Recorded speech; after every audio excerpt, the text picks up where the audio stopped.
What's up guys, new update from Facebook. It's a breaking news. So those are not yet monetized on in-stream ads. What's up guys, new update from Facebook. It's a breaking news. So for those are not yet monetized on in-stream ads, they have some new changes effective October 4. That was October 4 yesterday, effective October 4, 2024.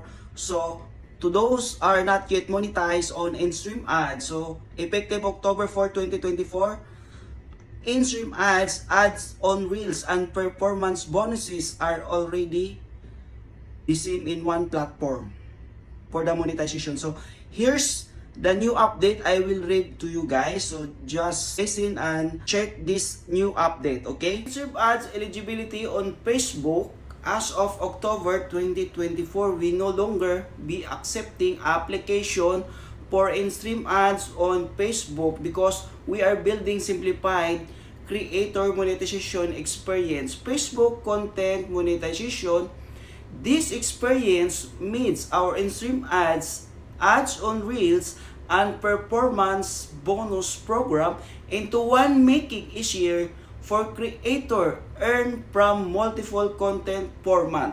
We understand this change may be disappointing for some creator, but we believe it's a necessary step towards creating more streamlined and effective monetization experience.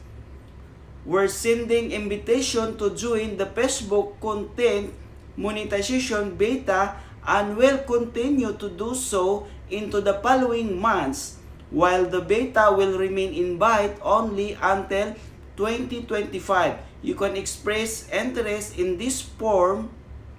So guys, that's the new update for the in-stream ads. So for those not yet monetized, so it means from in-stream ads and ads on Reels and bonuses, it's only one.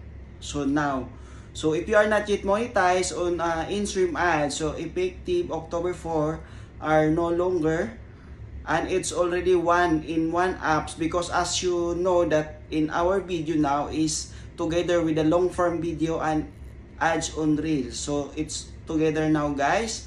So if you are not yet monetized on in-stream ads, it's okay. So you have still possibility on performance bonuses and ads on Reels, which is already in one platform from ads on Reels and in-stream ads and bonuses. So I hope you understand the tutorial for today, and please like and share to inform the other. Thank you so much and have a nice day. So bye bye.